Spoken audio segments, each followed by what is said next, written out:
It's really exciting to have you here today. Tim leads the development and execution of the strategy and initiatives that deeply embed sustainability and shared value into Maple Leaf's culture and business. Sustainability and shared value provide the framework for Maple Leaf's purpose: raise the good in food. A seasoned business and sustainability professional with 25 years experience, Tim's specialties include sustainability and environmental strategy development and implementation, corporate reporting disclosure, stakeholder engagement, and supply chain and environmental risk assessment and verification. Thank you so much for joining us today, Tim. Thanks, Jason. Good to be here. Well, my first question is, how are you and how have you been holding up during the pandemic? Great question. I don't know if you feel a little bit like me, but it kind of feels like the movie Groundhog Day, doesn't it? Like you wake up, you turn on computer, you finish your day, have dinner, watch Netflix, and go to bed. And it just repeats every day. It is pretty unprecedented times, and I think we're all kind of wondering what that new normal is going to look like, right? Mm. It does feel like one of the things that I've said about the pandemic is that everything feels like the same day. So yeah. apparently it's Tuesday, and that's great. I'm excited to get my Tuesday going. But tell us about your career journey to Maple Leaf Foods. Sure. So I have a background in environmental science and biology. I used that degree kind of in a peripheral way, and eventually did a master's in environmental health, and kind of cut my teeth actually out in British Columbia, working with natural resource companies and the municipalities doing environmental studies and health and safety studies and risk assessments and things like that. And that was predominantly through the 1990s. In and around 2000, this whole notion or paradigm called corporate social responsibility, or CSR, started to pick up in corporate Canada and around the world. And my career transitioned at that time, and I worked for a number of years with Deloitte Canada, and we were helping major companies develop initial CSR strategies. That work, which was very, very fulfilling, led me to become the first director of sustainability for Tim Hortons Inc. So at the time, Canada's leading brand, most recognized brand, iconic brand. And we got on a journey of sustainability that was very, very impactful for that company. And then now it's been about just over 5 years I've been with Maple Leaf Foods. Fantastic opportunity. We're a farm to fork company, which means we have a lot of control over our supply chain, et cetera. And we can really dig in and get your fingernails dirty on projects that have meaningful impact. But it's interesting how things have changed over the last couple decades of how companies and societies looks at this often ambiguous term called sustainability.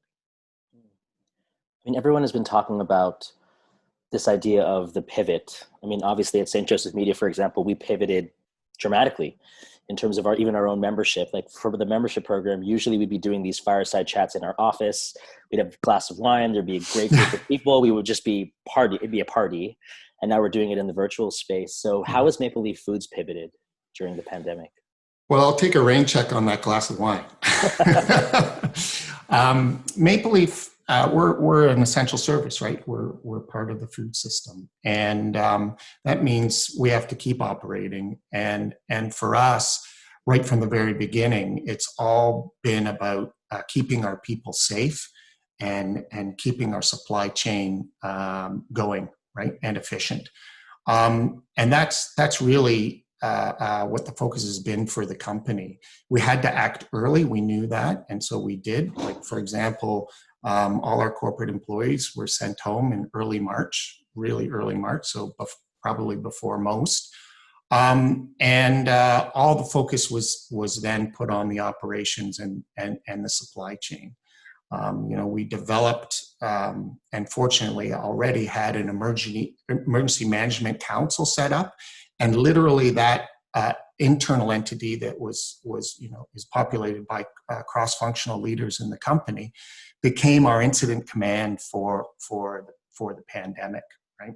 And what was really important as well, because this pandemic really has exposed a lot of inequities, throughout society, in relation to poverty and food insecurity, et cetera. So it was really important for us as well to focus on supporting the communities where we operate, and making sure that our efforts at the plant were leading and effective, because our plant employees are members of those communities. So it's been a really big focus. As a corporate employee, we get by, we can work from home. That's a new paradigm to get used to, but the credit really needs to go down to our frontline employees that are still at the plants and doing the work. So, staying with this idea of supply chain and food security, it seems to be so top of mind right now. So what are some specific things that Maple Leaf has done to ensure that our shelves are always stocked? Being a farm to fork company, and by that I mean we have control over a big portion of our supply chain of live animals in our animal protein business, and then we take care of the processing, the distribution, the manufacturing of the food, and then right through to the retailer. And so for us, it was about maintaining those operations as best we can, and as well for ingredients that we required for our food products, really working with our suppliers and the supply chain to keep that alive. As well, we really needed to ensure that masks and PPE and the like were maintained within large quantities for our plants. All that took a lot of effort corporately for our organization, but as well then when it comes down to engaging with our community, it was really important to work with local health authorities, community groups, to ensure that community spread of the virus was in check. And as well, work with them. For example, we in our Brandon, Manitoba facility, we donated 500,000 masks to community members to ensure that. We are also working on food relief and food donations, and set up a fund to fund match to raise like $2 million for those organizations, and as well, use our strength to donate $2.5 million to the Canadian Frontline Healthcare Workers Fund. So. It really was taking a broad approach to say we can control what we can control in our operations, but we really need to think hard and also support the communities and do that local outreach. That sounds great. And that actually takes me to my next question, which is about, everyone's been at home. A lot of people are thinking about their businesses, about themselves. They're thinking about the future, obviously. They're thinking about the future of the world. They're thinking about sustainability.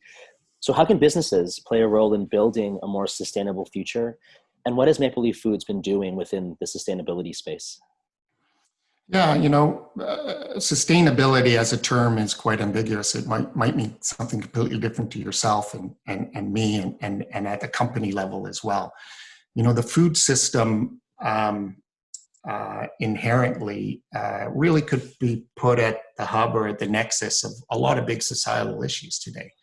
Food insecurity, climate change, animal welfare, water, soil, all these big societal issues that are really coming into play and really being dominated by that one big one called climate change, right? And so for whether you're a food company or a manufacturer or in another industry sector, I think what a lot of the bigger companies have already done is define how sustainability, what it means for their organizations. The next trick is to try and embed it into your systems and processes to meet the goals that you might have set. For us, we've done it a little bit of a different way, and I'm glad you asked that question.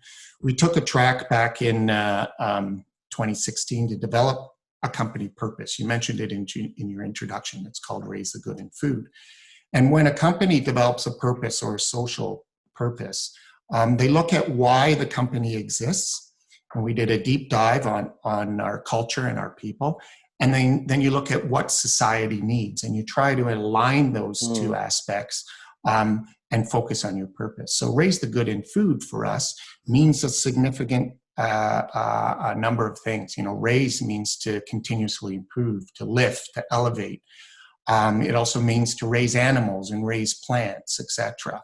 And good food means sustainable food, healthy food, culturally appropriate food.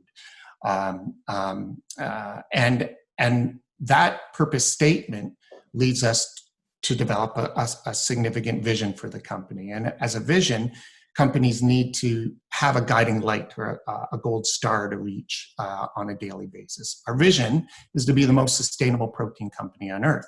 And that's a pretty bold, ambitious vision, because we know that stuff we're working on today that we might consider sustainable might not be sustainable 5 or 10 years from now, right? And so that's one way of doing it, elevating it right up to the top. And now all of our programs on energy efficiency, food insecurity, rest under that purpose. And we have a strategy of shared value to get there. And that's a little different as well. When you think of shared value and what that articulates and how we articulate that, it's not a business strategy that we developed at Maple Leaf Foods. That was developed by some really smart academics at Harvard Business School, Porter and Kramer. And, they say be a really, really profitable and competitive business by focusing your business on addressing social and environmental needs. So when we did that scan, we looked at that, it's a perfect business strategy for us. So all our strategic initiatives are based upon how can we create or reconfigure our product mix, because we're a brand company, to address social and environmental issues. And when you see our pivot, you mentioned the word pivot, we've pivoted in the last number of years to plant protein to complement our animal protein business. That pivot allows us to look and innovate on food that, one, consumers are desiring, and two, potentially less impactful on the environment, healthier in some aspects, and as well aligned very well to our sustainability goals. And there's a whole bunch of other examples that we could get into, but predominantly it's taking a look at your business, where there are opportunities, where there are risks. For a food company right now, I think there are more opportunities than risks. And even on our climate initiatives, it's culminated with us of setting really, really bold climate change goals and becoming the world's first carbon neutral food company last year in November. Wow. The way that you position that in terms of just food being at the center of just so many, food and climate change being at the center of how you view sustainability, that's such a great way to look at things. And that actually takes me to my next question, which is, one of the first ways a lot of people start to go on this journey of being a little bit more sustainable in their lives is how they eat. Right. So, for me, like one of the things that I've started doing, which is really not exciting for me, but interesting, which is I kind of am very interested in where my food comes from. Oh, it's right. Grass raised, or that's from a farm down the street. So what trends are you noticing in terms of how Canadians are eating? And what is the move behind, like, in addition to the sustainable aspects, like what other motives or incentives are there to move to a more plant-based diet? Yeah, I don't think, the science is out there. If you take an animal out of the supply chain, feeding that animal as it grows, processing the animal, and then turning the meat into products is an energy and emissions intensive business, right? You take an animal out of the supply chain and you just focus on plants, it is going to be less impactful in that one aspect of the supply chain. But you still have to grow the plant material, you have to transport it, process it, etc. So, everything that we eat has an environmental footprint, right? And consumers, I think, now have become much more knowledgeable and aware of the impacts on the planet, whether that's climate or water or food, or climate, water, or any other environmental aspects on how that food is produced. But the food supply chain is inherently very complex. And with us, and I think one of the biggest drivers of this is for consumers is we've got the internet, we've got the Google machine. There's so much more information for consumers to access of how food is made, how it's grown, and where it's sourced, etc. That's the journey, really. A lot of our the food system has been on, and trying to make that as efficient as possible, and to provide that data. Some companies do a really good job of it. Others are challenged because of those complexities in the supply chain. We've done a lot of surveys recently, linked to a lot of our big announcements. I've got a few here that might be of interest to you. We commissioned a recent survey. We found 91% of Canadians expect companies to do their part to protect the environment and reduce carbon emissions. Okay. We also found that 73% of Canadians, this was a study, said that they're willing to change their consumption habits to contribute to a better planet, right? And I think everyone, in realizing all the media attention around the climate, want to do their part. And it probably for parents as well, when their kids are learning it at school, they're saying, hey, what we eat is impacting climate change. And so I think parents and consumers are getting it from all sides, right? Mm. And, taking from that survey, obviously consumers want businesses and corporations to do their part. So what can we do? Like, what can consumers do now to reduce their own environmental footprints? And, is the pandemic a good time to go green? Because I'm looking to change my life, Tim. I'm looking to be a different person. So what can I do to reduce my environmental footprint right now? Yeah, no, it's great. There's no doubt, and I think we've seen that with everyone at home. I think Mother Earth is breathing a little bit easier right now from all the emissions, or the lack of emissions, of commuting and cars and factories around the world reducing consumption, right? But what we can do at home is kind of just be smart. Hopefully your fridge is filled with leftovers, right? My kids were never leftover eaters. And then starting in March, we, would make more at the dinner hour, and then bring out the Tupperware. And so everyone had lunches the next day, right? And it's a big issue. Food waste, the world wastes 1/3 of its food. I think the fact that people are cooking more as well, they can make smarter choices, right? Maybe you want to buy local, or maybe you want to make a dietary shift, right? And plus now we have much more access to different types of food through e-commerce and all the disruption that has happened in that space. But as well, I think what we're seeing is that people are at home and they're saying, maybe I can redo the deck, or change out these lights, get a more energy efficient furnace or something like that. So there's lots of things that can be done around the house to reduce our impacts. We've even sat around the kitchen table and think, gosh, do we even need 2 cars these days, right? And I live in Guelph, but my wife works locally, and with whatever new normal's coming, we know we're not going to be driving as much, right? So it's starting to think ahead a little bit of some of these things. And trust me, when the provincial government here in Ontario rolls out their green plan, there's going to be hopefully a lot more incentive dollars for Ontarians to activate and do these kind of energy efficient retrofits on their own homes. Mm.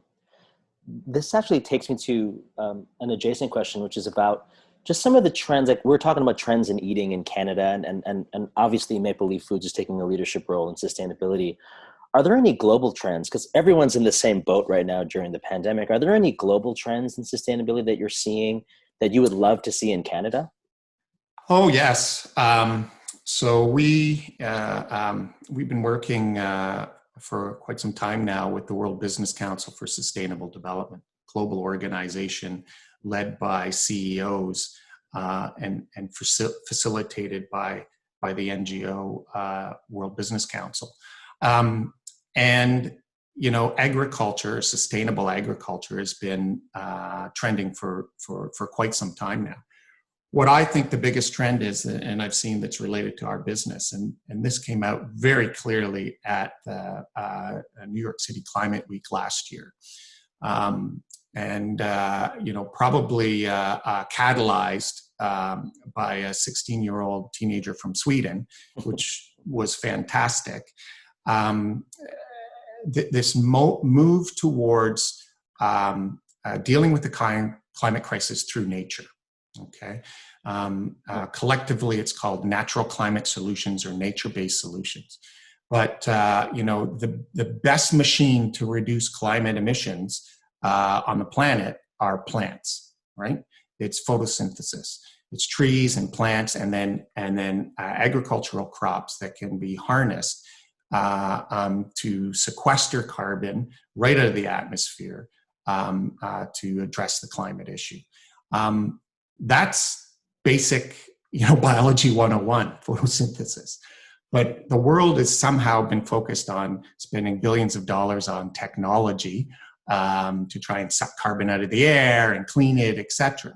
The most cost-effective, efficient, and I think transformational initiatives are going to be around nature, sequestering carbon in soil and agriculture, in trees and in forests. And the real innovation is happening right now is on how to measure carbon in these biological systems. And that has exploded there. And so watch for those. It's called nature-based solutions or natural climate solutions. Wow. I used to have a plant on my deck. That was it did not survive. Sorry about that. But that actually is that's so fascinating, just hearing that as a global trend. Just here, super local. Like obviously we have a lot of members who are entrepreneurs and Right. They're small business owners. They want to create more sustainable businesses. You're the expert. Do you have any top 3 tips or best practices you can share with our audience that can make their businesses more sustainable right away? Number one, embrace the fact that sustainability is a journey, right? You're not gonna change a company or with any strategy overnight. It takes a lot of time. You will, if you look at a business, whether it's a startup or a well-established business, there will be things that you're doing in one aspect of the business that are already very sustainable, and other aspects that you're going to have to work on. So you prioritize and you go after where you can have the most impact. 2 would be to set big goals or bold, ambitious goals. Our science-based targets aligned with the Paris Agreement are some of the most ambitious in the world, and particularly the most ambitious in Canada for any food company. And that inspires your people. Okay, and that challenges us on a day-to-day basis to stick to the programs and the systems and the processes that we've built to reduce our consumption and reduce our impact every day. And I think thirdly is about data, and technology and data are the greatest enablers that I've seen in the last decade. Developing robust inventories on sustainability, whether it's on carbon or water, any of the environmental attributes, is essential. Because without that, then you can't set those goals, and then you have to measure it. And if you can't measure it, then it's not being managed, right? So where do you see the pandemic taking us next? And how has Maple Leaf Foods positioned itself in terms of resilience if the pandemic were to be a long-term reality? Great question. We've fared fairly well through the pandemic so far, knock wood. We know that obviously we're amidst the second wave now, and the hotspots across Canada we're keeping a very, very close eye on. For us, it's about continuing to manage the risks, and then use all the best practices that we've learned to date to carry over to get through this wave, plus the next wave, plus the next wave. I think for people like you and me that are working from home, we're also working on a reentry program for our employees to get back to work. Mm-hmm. And I think what is probably is going to be common for most organizations, that this whole notion moving forward of workplace, a corporate office, okay, where people, wake up, go to work, and then come home, is going to be very different. I think the trends that we're seeing in our research is saying, the corporate HQ or workplace will no longer be called a workplace. It'll be a collaboration space. It'll be a space to collaborate, to meet, to strategize, to innovate. And you go in to do that, but then you work from home on a day-to-day basis. And that's going to be really interesting to how that's going to be played forward in whatever is going to be the new normal. I think technology is going to play a big role as well, right? Who'd have thought that we have this great technology, Zoom or Microsoft Teams, where our people can dial in from all over the company and have some really good interactions. So from a sustainability perspective, it's all about continuous improvement. Again, like I mentioned, stuff that we're working on today, 5-10 years from now, we might be doing again because we have to keep raising the bar. Mm. So we're going to be opening it up for questions from the audience. Sure. So if you have any questions, please put them in the chat and I'll ask them. But before we get into that, my question for you, Tim, is, so what's next? What's next for you in terms of this sustainability journey at Maple Leaf, but also what's next for you in terms of the holiday season? What are you going to be making for holiday dinner? Share that with us so that we get some ideas going for ourselves. So this is really interesting. Like, we hope that we can get family together, immediate family together. We're hoping. We've started already to try and really narrow our family bubble down, so at least we can have my parents over and some of my sister's families to come to the house to try and normalize it as possible. And speaking about dietary shifts, over Thanksgiving, my wife's a vegetarian, and so with our kids away and us not really needing to buy a turkey, we had a almond and sesame nut loaf with mushroom gravy for Thanksgiving dinner. I kind of want a turkey for Christmas, so hopefully we can do that. But my wife has to graze on all the side dishes, right, instead of eating the birds. So that's what I'm hoping for. What's next at Maple Leaf Foods is as well evolving on our journey, right? We, with our bold commitments of science-based targets and carbon neutrality, we are really looking at opportunities within our company and within the supply chain that is really going to transform the food system that we have influence over.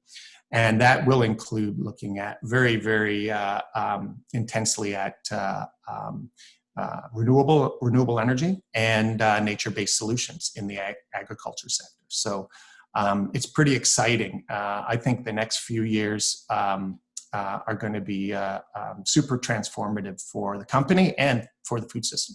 Mm. In terms of some of the questions that we have, one question is what does it mean to be carbon neutral? Great question. So we have become carbon neutral through avoiding greenhouse gas emissions all along our supply chain as best we can.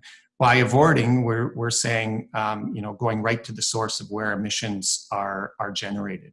So an example of avoidance of we selected a new London, Ontario poultry plant in London, Ontario, and one of the main reasons was that is where the vast majority of chickens are grown in Ontario. And if we have our primary processing in the heart of the production area, we are virtually avoiding, millions of road kilometers a year. Because right now, those birds are on trucks heading into Toronto in the GTA to be processed, as opposed to just staying in the local area. That's a great example of avoidance. We also reduce. So we are reducing and have reduction in consumption plans for energy, water, and solid waste at every single plant. And we're continually setting goals at those plants to keep that going. We're also replacing, so I mentioned renewable energy, looking at solar and wind. And for us, we have a significant amount of organic waste that we can turn into renewable natural gas that we can put right back into our plants and use. All those things lead up to a company establishing a baseline of emissions. And then there are always greenhouse gas emissions that we can't avoid right now, right? So we have a lot of sales cars and trucks on the road. Right now, there's not an electric vehicle or compressed natural gas infrastructure around Canada for us to go to electric. So until that happens, with our unavoidable emissions, we use very credible certified carbon offsets to net us all our emissions down to zero.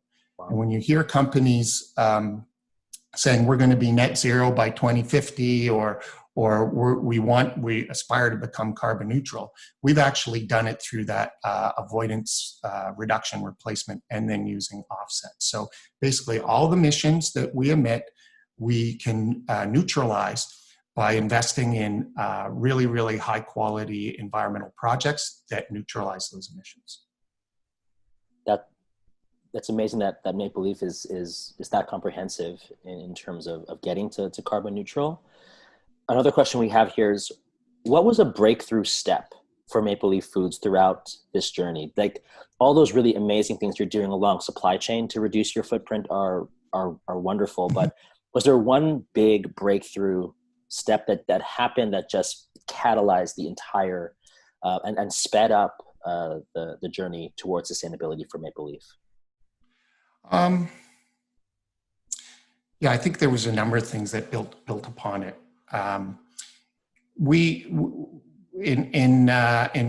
2014, we set the boldest environmental footprint reduction goals for our industry. And we're still working on those. 50% environmental footprint reduction by 2025. Wow. So we're tracking well. We could be doing better, but we're tracking really well against those goals. When we launched our purpose, and this is one of the catalysts for us, and what I described at the beginning of the call was, our purpose defines why we exist and what societal issues we're looking at.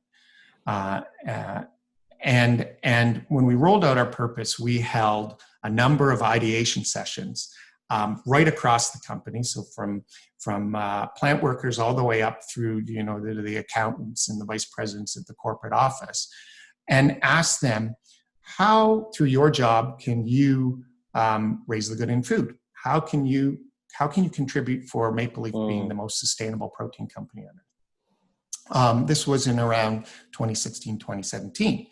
And it was really surprising and eye-opening. And, to get to that question, one of the most common pieces of feedback from our employees was, okay, so we've got this, we're going to launch this big, bold vision to be the most sustainable protein company. Well, if we want to be the most sustainable, how come our environmental goals are only set at 50%? That doesn't make sense to us. Explain that. And we all went, gee, they're right. This is something that we really have to take in and look at again.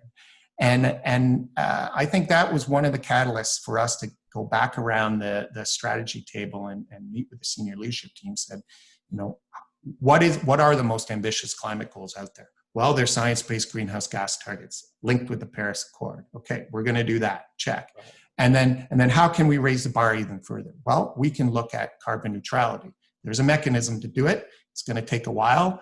You know, it was about an 18 to 24-month journey for us to get there. So I think and plus, lastly, if I could say, it really was incredible leadership from our CEO, Michael McCain. He's a visionary. He's passionate about climate change, food insecurity, and sustainability in general. So it was a kind of a top-down, bottom-up, and that's how we got here. And I love that, just having that big aspirational mission, that drive, and then asking everyone how they can contribute to that. That's a great way to go about and going on this journey. But that actually takes us to the end of the Fireside Chat. Oh, wow. Okay. Tim, thank you so much for joining us today. And to everyone who joined us today, thank you so much for stopping by. We actually have some other Fireside Chats coming up this week, including one with a couple of leads from Facebook talking about the future of media and journalism. So hopefully you'll be getting that invitation from us this week. But thank you again, Tim. This was a wonderful, very enlightening conversation. And we look forward to seeing you again. So everyone stay safe and stay safe. Bye-bye.